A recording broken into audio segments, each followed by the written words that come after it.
इंसाफ के एक रहनुमा ने ये दावा किया है कि गो के असम्बली तहलील करने की जो एडवाइस है वो गवर्नर को भिजवा दी गई है, लेकिन इसके बावजूद अब भी पंजाब असम्बली बच सकती है।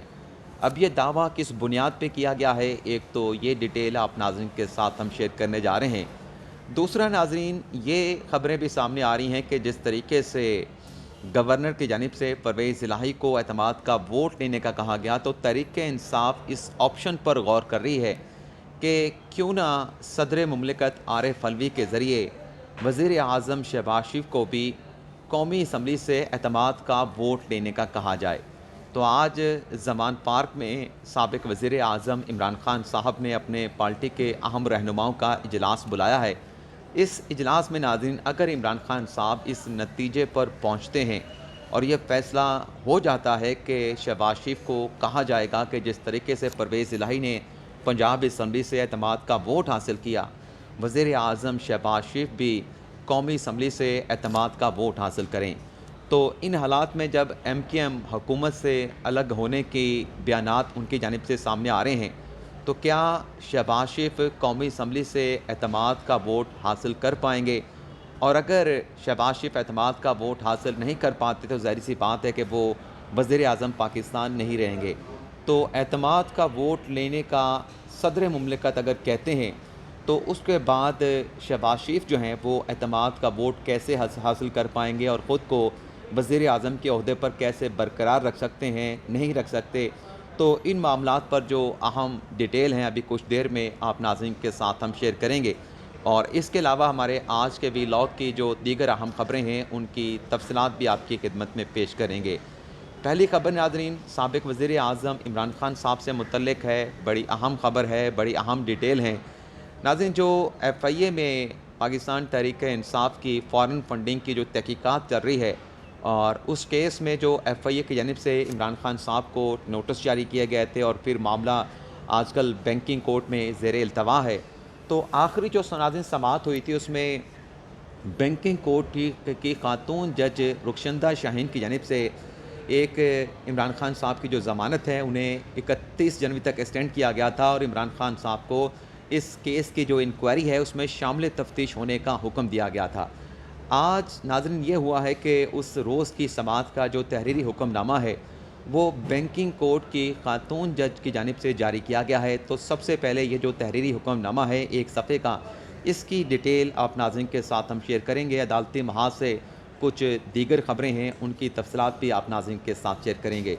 एक सफ़े का नाज़रीन ये जो फ़ैसला लिखा गया है जज रुखशंदा शाहीन साहबा की जानिब से, इसमें नाज़रीन ये कहा गया है कि अदालती हुक्म के बावजूद इमरान खान जो है वो ज़ाती हैसियत में पेश नहीं हुए। उनके वकील की जानिब से इमरान खान की हाज़िरी की इस्तिस्ना की दरख्वास्त देकर ये मौक़िफ़ अपनाया गया कि इमरान खान साहब अलील हैं, उन्हें गोलियाँ लगी हैं और वो रिकवर कर रहे हैं, तो लिहाजा वो अदालत में पेश नहीं हो सकते। तो अदालत ने कहा कि जो वकील ने, इमरान खान साहब के लॉयर ने जो इस्तिस्ना की दरख्वास्त दी है, उसको एक्सेप्ट किया जाता है। आज की अदालती कार्रवाई से इमरान खान की इस्तिस्ना की दरख्वास्त को जो है वो मंजूर करते हुए तहरीरी हुक्मनामे में नाज़रीन जज साहबा ने ये लिखा है कि ये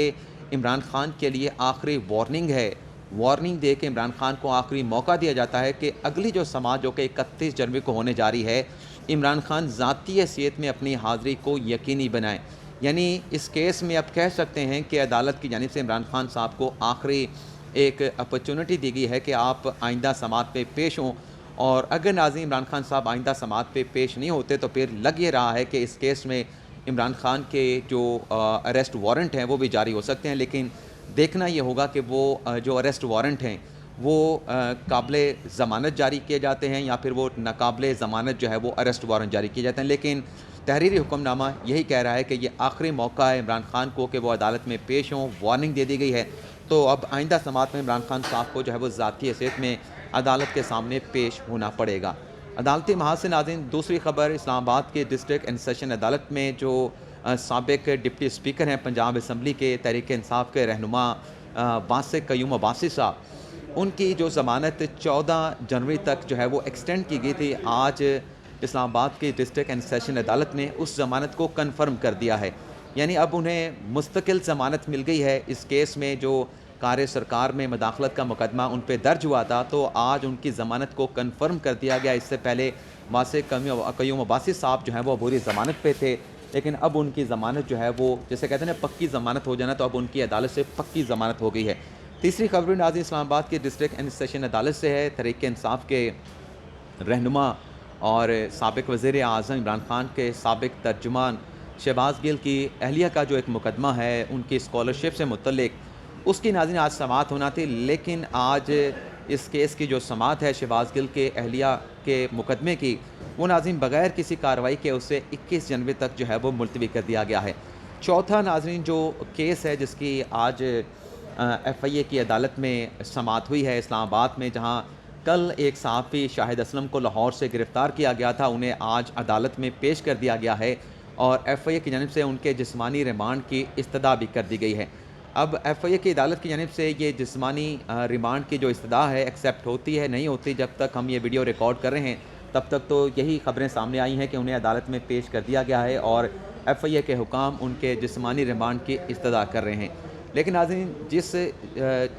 केस में उन्हें गिरफ़्तार किया गया है, वहाँ पे सवाल ये पैदा होता है कि अगर उनके पास, किसी सहाफ़ी के पास ऐसी कोई इन्फॉर्मेशन थी, उन्होंने उस इन्फॉर्मेशन को जो है वो पब्लिश किया है, किसी सहाफ़ी के साथ शेयर किया है, तो ये कह सकते हैं कि तारीख़ का पहला अनोखा वाक़या होगा कि इस किस्म की किसी केस में किसी सहाफ़ी को गिरफ़्तार किया गया है। अगर नाज़रीन इस केस में अगर किसी की गिरफ़्तारी बनती है, कहीं अगर कोड ऑफ़ कंडक्ट की रूल्स की वायलेशन हुई है, तो मुतल्लिका इदारों के जो लोग हैं उनके ख़िलाफ़ कार्रवाई हो सकती है। सहाफ़ी का काम तो ख़बरें जो है वो आवाम के सामने लाना होता है, इस तरह की जो इन्फॉर्मेशन होती है आवाम को बतानी होती है। तो सहाफ़ियों को अगर गिरफ़्तार करने का ये सिलसिला शुरू हुआ तो इसका इख्तिताम जो है वो कहाँ पे जाके होगा, इस हवाले से तो फिर हम अंदाज़े ही लगा सकते हैं। चूँकि ये जो मामला है साबिक़ army chief general Qamar Javed Bajwa के जो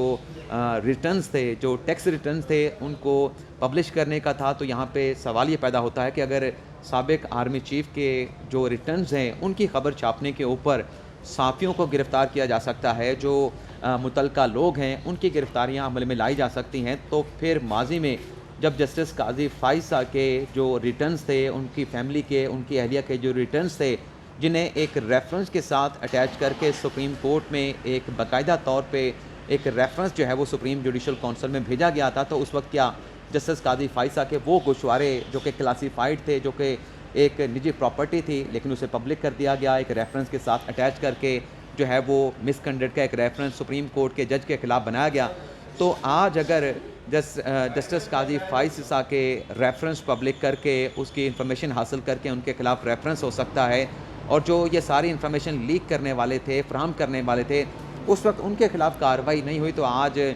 जो साबिक़ army chief general Qamar Javed Bajwa के जो इस तरह से रिटर्न सामने आए, उसकी ख़बर जो है वो एक वेबसाइट के ऊपर जो है वो पब्लिश की गई, तो अब ये कार्रवाई क्यों हो रही है? माज़ी में अगर कार्रवाई नहीं हुई थी तो फिर अब ये कार्रवाई क्यों हुई? और दूसरा नाज़रीन सवाल ये पैदा होता है कि ये जो सहाफ़ी शाहिद असलम को गिरफ़्तार किया गया है, कि FIA ने नाज़रीन अपने SOPs की खिलाफ वर्जी करते हुए सहाफ़ी शाहिद असलम को गिरफ़्तार किया है। और SOP नाज़रीन FIA के ये कहते हैं कि अगर किसी सहाफ़ी के हवाले से कोई कंप्लेंट आती है, तो FIA नाज़रीन ये करेगा कि जो PFU जो है फेडरल यूनियन ऑफ जर्नलिस्ट, उसके साथ रब्ता करेगा, वो प्लेटफॉर्म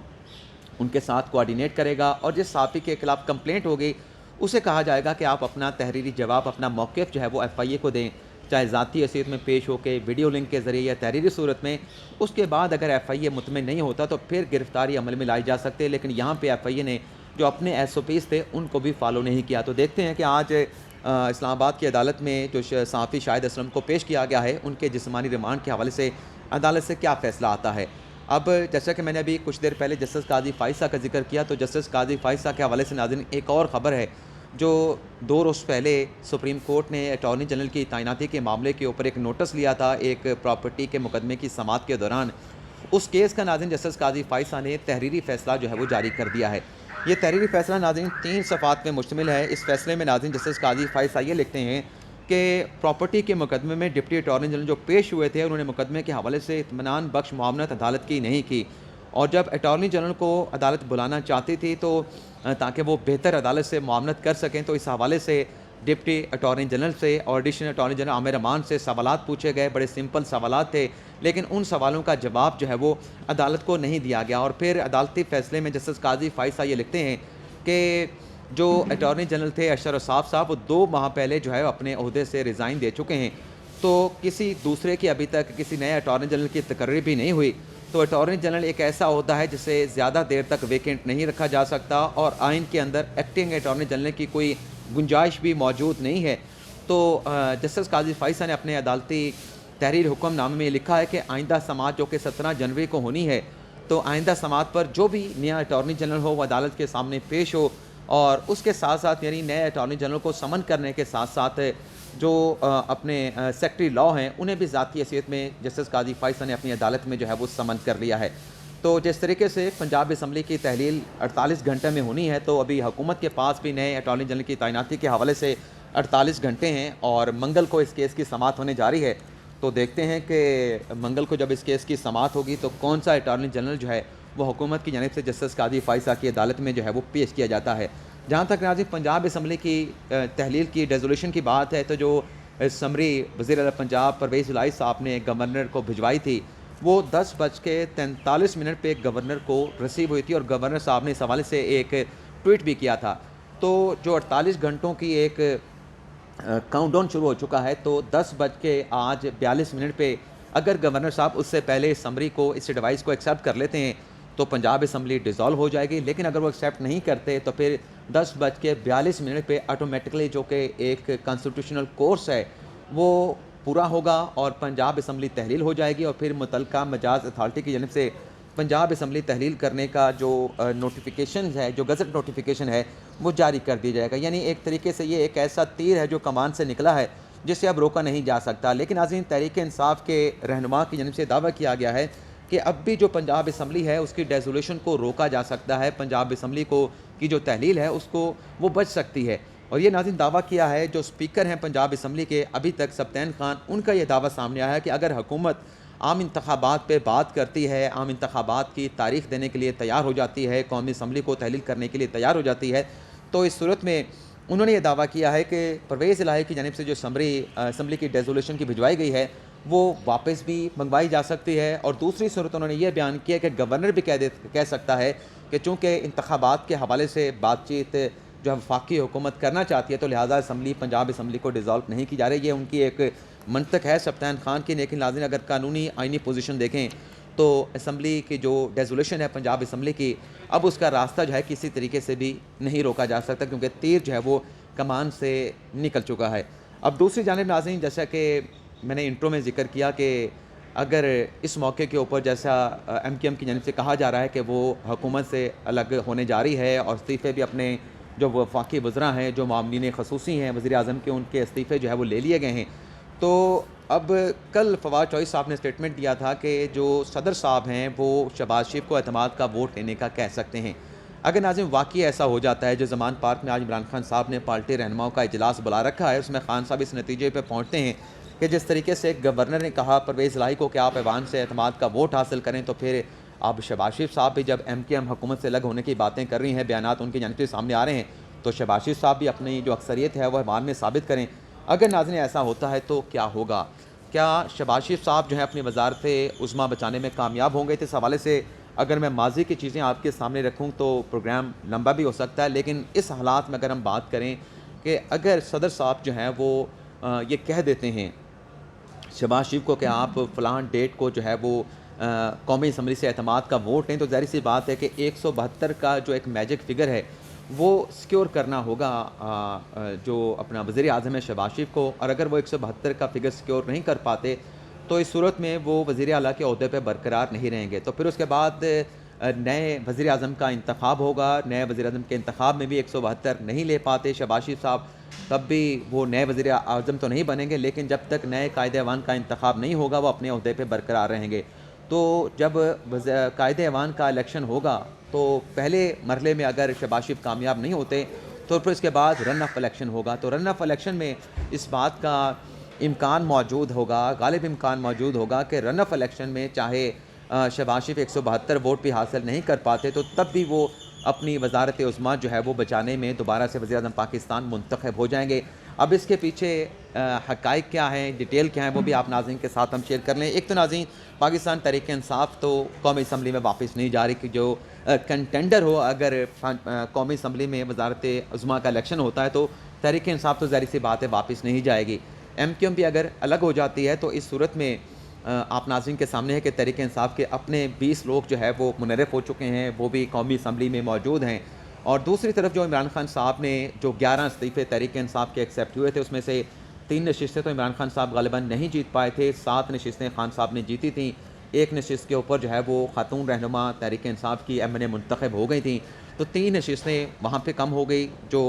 पीपल्स पार्टी ने जीत ली, जो दीगर सियासी जमातों ने जीत ली, लेकिन 3 नशिस्तों का जो है वो तहरीक इंसाफ को खसारा हुआ, लेकिन 7 नशिस्तें खान साहब ने जीती हैं। लेकिन वो 7 नशिस्तें भी अगर वोटिंग होती है और तहरीक इंसाफ फ़र्ज़ महाल चली भी जाती है कौमी असम्बली में शहबाज शरीफ को नाकामी से दोचार करने के लिए, तो उनके तो अपने 20 वोट पहले मुनर्रफ़ अरकान हैं। 7 ये जो वोट हैं इसमें इमरान खान साहब का 1 वोट काउंट होना है, 6 वोट खान साहब के काउंट नहीं होने, तो तब भी जो मार्जिन रहेगा वो उसमें बढ़ती रहेगी शहबाज शरीफ साहब को, और वो दोबारा से रन ऑफ इलेक्शन में जो है वो वज़ीर आज़म पाकिस्तान मुंतखब हो जाएंगे। लेकिन अगर हम फैक्चुअली बात करें,